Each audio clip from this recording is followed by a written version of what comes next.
So I'm going to talk today about big data, small world. So this guy walks into the bar and asks the bartender, "Do you know big data?" And the guy, says, "If you hum a few bars, maybe I can tell you." No, seriously, big data is transforming the world, and I want to talk about that, but I want to talk about it in the context of small world phenomena. So whether you know it or not, you're familiar with the small worlds phenomenon. So how many times have you met someone and you discover, after meeting them, that you know them, or you know someone who knows them, or they grew up in your hometown, or their parents know your parents, or something like that? I had this experience once when I was a child. My father was Air Force. I'm from Louisiana, so as I tell people, my background is astronomy, so as a matter of fact, I am a rocket scientist. I'm actually from Louisiana. I only work in outer space. Well, my father was in the Air Force. We traveled lots of different places, so I was very rarely in Louisiana. One stage of my life, we were in Nebraska, so about 1,000 miles from Baton Rouge, Louisiana. My brother and I were at home one afternoon. Guy comes to the door. It was a summer. He's selling books. He's selling books to earn money to go to college. College he was going to was in Baton Rouge, Louisiana, Louisiana State University. So we invite him in to talk about the university. And this was one of those small world phenomenon events. Like, wow, what's the likelihood? I'm in Omaha. Here's some guy going to the college that I will be going to. My brother was just about to enroll there. So while we're having this conversation about LSU, go Tigers, my parents come home from the store or something. We introduce this young man to my parents, start up a conversation. Turns out he's my mother's second cousin. So the conversation shifted from fraternities and football teams at LSU to how's Aunt Bess, how's Uncle George, how's cousin so-and-so. This was truly a small world phenomenon. What's the likelihood? So I'm going to talk about that small world phenomenon in the context of big data, how big data is changing our world, and how it's bringing us closer together in these connected ways that the story I just told you. So I'll tell you another example of small world phenomenon. So as I was introduced, I was formally trained as an astrophysicist, an astronomer, and I transformed my own level of research, or my own field of research, to data science, focusing on data, making discoveries from data, analyzing data. How's that transforming science and transforming our world? I really became interested in this about a dozen years ago. So I wrote this paper about big data, or we didn't call it big data in those days, and I talked about different things you can do with data. You can discover things that you know about already, but new examples. So these are the known knowns. And you can discover things that are new examples of things that you know about, but you never saw that example for. So these were the known unknowns. And then I also talked about things that we could discover that we know nothing about that will truly surprise us. And I call those things the unknown unknowns. So about this time when I was writing this, and I was getting really interested in data mining, I put together a website at NASA on scientific data mining. And all I was doing was pointing out other websites. I wasn't an expert yet. I was just pointing to other people. But somehow, because I had this website, people considered me to be an expert. So I didn't know that was happening. I didn't know people considered me that way until one day in October 2001, about a month after a certain event called 9/11, I'm sitting at my office at NASA, and my phone rings, and the voice on the other side of the line says, "We would like you to brief the president tomorrow morning on data mining." And I paused and I said, "Do you mean the president?" And then, yes, they meant the president. And the long story was they assumed that I was an expert because of this website. And they asked a few people around, and through just 2 phone calls, they ended up calling me. So I didn't actually brief the president because I was a contract employee, and that's a story for another day. But I did get to go talk to the people in the executive office of the president, and I gave this little talk about the things I just mentioned, about the unknown unknowns. Well, I discovered recently a fact related to another fact, which was I knew a while ago. So the other fact that I knew a while ago was that a guy who was the name of Donald Rumsfeld, who was the Secretary of Defense at the time, referred to terrorists and finding out terrorists and discovering people who do things that we never expected, like 9/11, was an example of discovering unknown unknowns. What I just discovered recently was the first time that Donald Rumsfeld mentioned this in a press conference was very shortly after I had made my presentation to the Homeland Security Transition Planning Office. So I have an inkling of an idea that two words I said that day, unknown unknowns, percolated to the Secretary of Defense's office, and that's a pretty small world connection there.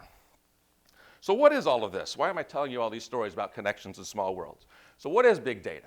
Okay, so I'm going to tell you this story in the context of a little mathematical equation, and I was warned earlier to avoid too much mathematics here, so I think we can manage. So I'm going to talk about the number one, the big one thing about big data. That's the one here.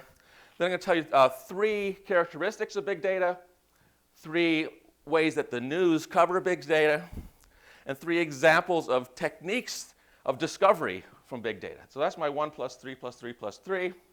And then I'm going to move that into this transition of talking about our small world phenomenon, which sometimes people call the 6 degrees of separation, the 6 here. 6 degrees of separation says that you are connected by about 6 degrees of separation from every other person in the world. And so when we have these small world phenomena, like my mother's cousin coming to sell us books 1,000 miles from my hometown, or I discover that something I gave in a talk 11 years ago was something the Secretary of Defense picked up and has been talking about for the last decade. These are examples of small world phenomenon, and big data is changing our world and shrinking it, making it even smaller number of steps between us and the next person. Stronger connections, and I'll give you 4 examples of that. So that's where that little thing comes from. So ever since the beginning of time, humans have been scientists. 3 cheers for science and math education. We look around us, we're testing things, we're exploring things. If you have a small child, you notice this, they put things in their mouth and they're testing things. We're born scientists. Okay, it's a shame that our school system sort of beats that out of us, unfortunately. But every person is a born scientist. So we collect information about our world. We ask questions. And those questions lead to new questions. Okay? So we collect data, which we call evidence. And we keep doing this. And we keep doing this. And of course, you can imagine this cycle leads to, you guessed it, big data. The more evidence we collect, the more questions we have. And then we go out and collect more data. And so this concept of big data is now everywhere. In business, in government, in science, in social networks. People are probably updating their Facebook status now. People are probably tweeting about this talk now, at least I hope you are. So the social media is contributing to the flood of data in the world, but it's everywhere. It's the number one priority for business. It's the number one priority for federal agencies. This is the topic of conversation at the highest levels of US government. Initiative announced by President Obama 1 year ago, the big data, the National Big Data Initiative. It's the number one topic. It's the number one priority. It's the number one driver of discovery. It's the number one driver of revenue. It's the number one driver of discovery. That's the number one thing about big data. But let me tell you some of the characteristics, okay? Don't keep this too high a level. Let's break down the numbers. So in 2003, scientists at Berkeley, University of California at Berkeley, did a study and said, how much data are there in the world? And they came up with this number that from the beginning of human history, all recorded history to the year 2002, 5 exabytes, that's 5 billion gigabytes of data were created by humanity. Through all of history, all accumulated. How much is that? Well, if you imagine a CD-ROM, or say a DVD, so you have a movie on your DVD, that's about 1 gigabyte of information. So 1 billion of those would be an exabyte. How much is 1 billion of those? You could lay them out on a football field at a stadium. We'll just lay them out in a stack about the height of the stadium itself of DVDs. that's representative of the amount of data we're talking about. That's all of the data created up through beginning of time to 2002. Humanity created that same amount of data, that same amount in 1 year, 2003. In 2011, it accelerated a little bit. Well, actually, every year it's accelerating. In 2011, as the numbers say there, we created the same amount of information every 2 days. And this year, the number has changed dramatically. In the time it took me to walk to the stage and to get to this point in my talk, the world has created the same amount of information that all of humanity created since the beginning of time up through the year 2002. 10 minutes. And by the time I sit down, the same amount will be created again. And the really scary thing is that this number itself is accelerating. The prediction is this will be the amount of data we create every few seconds by 2 years from now. So if you don't think big data is a challenge or a problem, then I've failed you. The second characteristic besides the big numbers is that it is everywhere. This is a ubiquitous problem of big data. It's in business, it's in education, it's in science, it's in social media, it's in homeland security, it's in network security, it's in cyber terrorism, it's everywhere. Everyone's collecting information about the bad guys and about us guys, collecting information about the world around us, about the universe, about the human body, whether it's genomics or astronomy or searching for the Higgs boson or whatever it is. Big data is collected in science, but it's also collected everywhere else. And the third characteristic of big data I want to mention for those who are young here and thinking about jobs, it's the best job security on the planet right now. Job demand is skyrocketing. So back when I came out of school, there was this sort of rule of thumb that there were roughly 100 applicants for every job we were applying for. So we had a lot of competition. That equation is now flipped. It's probably even worse than, or better than this if you're in the market. There are probably about 100 jobs for every applicant looking for a job in this field. There are hundreds of thousands of jobs in this field that are not getting filled. And the prediction is that within the next 2 years, there will be over 1 million jobs in this field that will not be filled. So, how is the news covering this? 3 topics of how the news is covering this. 3 aspects. One is the scary aspect of this, as I've just hopefully scared you a little bit. Okay, so we're really reaching a tipping point in how we handle all this, manage all this, learn from all of this, do discovery from this, build revenue from this, find cyber terrorists from this. It's kind of scary. But the promising news is that the potential for big discoveries and insights is enormous now. That is promising news. We now have the ability to discover treatments for disease, discover new drugs just by exploring data sets, believe it or not. Once you have the full genomic sequence of a human, you can now discover from that person what the likelihood they'll be susceptible to different diseases in life and how treatable they'll be using certain drug therapies. These things require the collection of the big data, but they require the scientist, the expert, the person whose job is on the line here, to be able to discern it, to understand it, to tell the story that's embedded in the data. And so the third aspect of the big data in the news is this article in the very prestigious Harvard Business Review, whose title was Big Data is Sexy, or the Sexiest Job of the 21st Century. So why do I put this up here? I put this up here because the truth is, this is really exciting stuff. Discovery from data. People are mining Twitter feeds, they're mining Facebook. They're mining all kinds of stuff to discover things. And the 4 examples I'll give at the end talk about how businesses are mining this data to make discoveries. And so it's attracting the best and the brightest of the people among us. So this is the discovery aspect is encouraging and inviting some of the best and the brightest to join us. So there's 3 examples of big data I want to mention very briefly, and I'll focus on the last one the most. So one aspect is novelty discovery, finding the very rare and interesting thing. So maybe that's the unknown unknowns. I mean, who could have imagined before 9/11 that such people would do such things, fly planes into buildings? Another example is class discovery, finding new classes of customers if you're in business, finding new classes of galaxies if you're an astronomer, finding new classes of drugs if you're a genomics person, finding new classes of whatever. Okay? And the third thing in this list is association discovery, finding the unusual, interesting things that co-occur together. This is the small world effect. Amazing that I had this connection with this person. Or amazing that you found a person who grew up in your hometown. This small world connection through big data is now drawing us closer together, and that's discovered through this process of finding associations. So what is novelty discovery? Here's a quick example. It's finding the thing that's different. Simple example. What's class discovery or information classification? Here's a simple example. If you can't read it from where you're seated, there's two types of information that this person is classifying and storing in their file cabinet. There's top secret and bottom secret. Association discovery. What's this? It's finding that unusual thing, the unusual things that co-occur together that we didn't expect.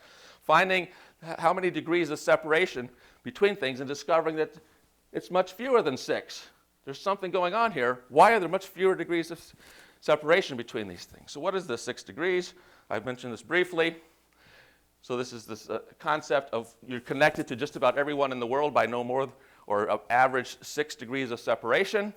With the advent of social networks, this number has actually been shrinking. So when this concept was first introduced, it was 6 degrees of separation.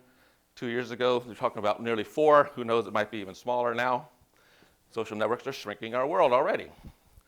Well, what's another example of this? Well, sort of humorously, there's this concept called the 6 degrees of Kevin Bacon. Okay, so people count how many steps they are from Kevin Bacon. Well, I discovered recently there's a certain professor whom some of you were introduced to today. Her name is Heather McDonald. She's a playwright and theater professor at George Mason University. So I'm connected to her because I know her. She teaches here. We've talked together. And she actually wrote a play in which Kevin Bacon has appeared. So for me, I can celebrate that I am now 2 degrees of separation from Kevin Bacon. Though in reality, it's only 1 because we have the same initials, so that's cool. So businesses are using this. All right, so as it says here, the 6 degrees of separation works not just with people, but with products. So when you go to Facebook and you say, I like this, or I read that, or you share something, other people like those things and share those things. Okay, so now you have something in common with someone you didn't know before. And if you start discovering lots of things in common, maybe you become friends with that person. Now you're a friend of someone you never knew before because the big data, that is all that information on the internet that you're connecting to, they are also connecting to. So that's bringing us closer together. So here's 4 quick examples, and I'll wrap up. All right, so 4 examples of small world phenomena. These are all in the business world, even though I could give you stories about astronomy that I do and other aspects of science, but I want to keep it this way because they're kind of amusing. So the first one is the infamous example from data mining textbooks called beer and diapers example. And people don't know if it's a true story or an apocryphal story, but it teaches well in the textbooks. And the story goes is that some retail store analyzed their transactions and discovered that men who go to the store to buy diapers tend to buy beer at the same time. Now, you can analyze this and try to figure it out, but one of the great things about statistics is it warns us that correlation does not imply causation. So buying the diapers didn't cause the man to buy the beer, and vice versa, but also we learned in statistics there are such things called hidden variables. So the hidden variable here is the crying baby at home, which caused both of these things to happen.